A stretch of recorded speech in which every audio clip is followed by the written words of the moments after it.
ancient times, sometimes you have to be very creative. And even in the ancient times, there's always someone who is a very well known craftsman. This is the Dr. Stone chapter 29, and it's a very pleasant chapter as Senku and Chrome begins to try to make the glass. Unfortunately, when they blow into it and all that, it literally just looked like crap. So yeah, they cannot do this. Turns out that Senku, I mean, this shows just further that Senku is a genius and a very scientific guy, and a guy who's great to come up with theories and many things more. But he's not a craftsmanship. Sometimes craftsmanship is not exactly all about being a scientist. It's actually more about being a creative, creative guy. So in the end, this just hints that he doesn't have that much creativity to himself. It took him months to do that, and of course they don't exactly have months to learn that. They need a real craftsman. So um, Chrome kidnaps an old man from the village, who's apparently the lead craftsman in this place. His name is Kaseki. He has tied up him in many ropes, which Kaseki accuses him of saying, "Are you some kind of pervert in this place?" Turns out that the shield that Kuhako wields on her back is actually made by Kaseki. The reason that it originally belonged to her father, Kukuyu, and it was a gift to him after he became the champion. And now it is suddenly as a gift to Kuaku. We see a rare video where a man actually give a child Kuaku that shield. Are you implying that once upon a time Kuaku and her father actually had a good relationship? Then what the hell went wrong? Or are you telling me that it's Kaseki who's giving her that shield? I'm just wondering.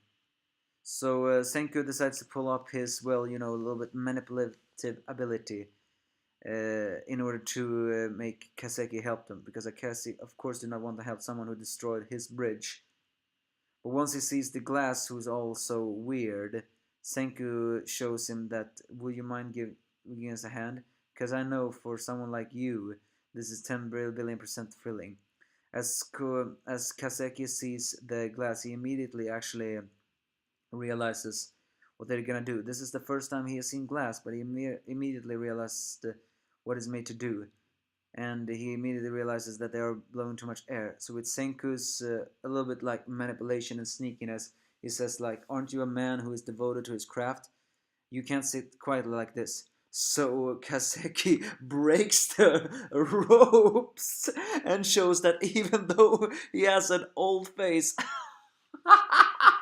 he has an extremely muscular body. That was so funny. He truly is a craftsman. I don't know. I just got some picture of Hephaestus when I saw that. I don't know why. Of course, Chrome is also surprising about that. I guess that means that the old man really do look like an old man sometimes. And he says like, "I will lend a hand," and Kaseki does better than anyone so far. And even though this is the first time he has seen glass, he immediately managed to create many of them. Because in the end, this shows that centuries may pass, but craftsmanship still lives, and it will always live in the present to the past too. So, as Senku says, they exist in every area. And with that, a laboratory is created, as Senku is now very emotional about that, but he still denies it. So, the Kingdom of Science have now created their place. The stronghold, the lab, the generator, the iron furnace, the glass shaping kilo, the cooling kilo, the ramen shop, and the training grounds. Which, oh, by the way, where the power of friendship prevails. Yes! Finally, someone who acknowledges that. And I'm saying that without sarcasm in my voice, mind you. So, or maybe he really is that to mock, or maybe it is just there to mock it. Either way, I prefer to say it's not there to mock it. Power of friendship does prevail. It's just that real life people do not believe that.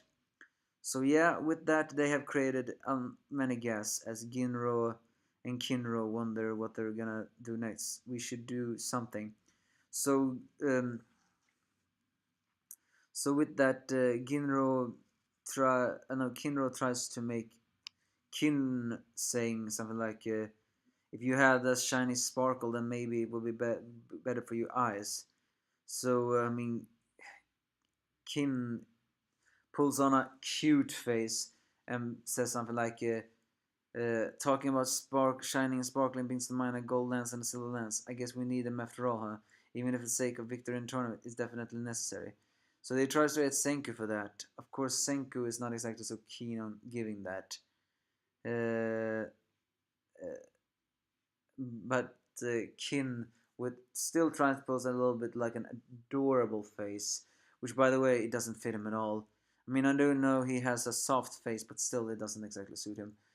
I prefer when a lady does that. So he's saying, like, you created an amazing lamp. A silver lens is not impossible.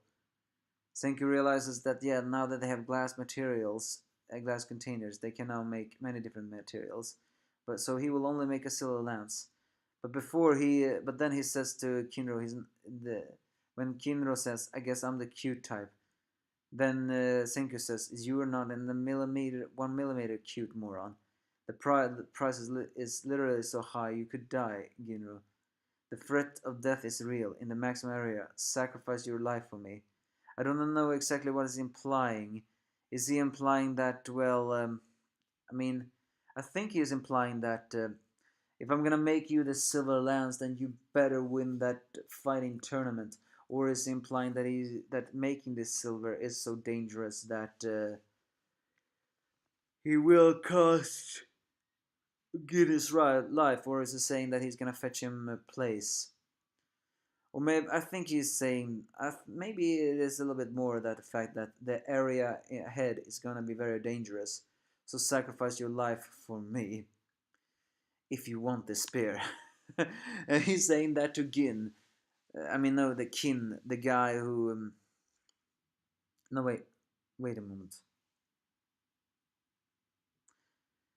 Ugh, sorry, I always forget if what Kin or Gin, what was silver, what was gold. Ugh, I guess I have to read that up next time. But yeah, it seems the lazy guy will have to get serious. Either way, a funny chapter, especially when Kaseke showed that he is a muscular craftsmanship, and the kingdom of science are there, and the power of friendship too. What awaits us next? No idea. But it's slowly growing. Can they save Rudy? Who knows? You give me your thoughts if you have any.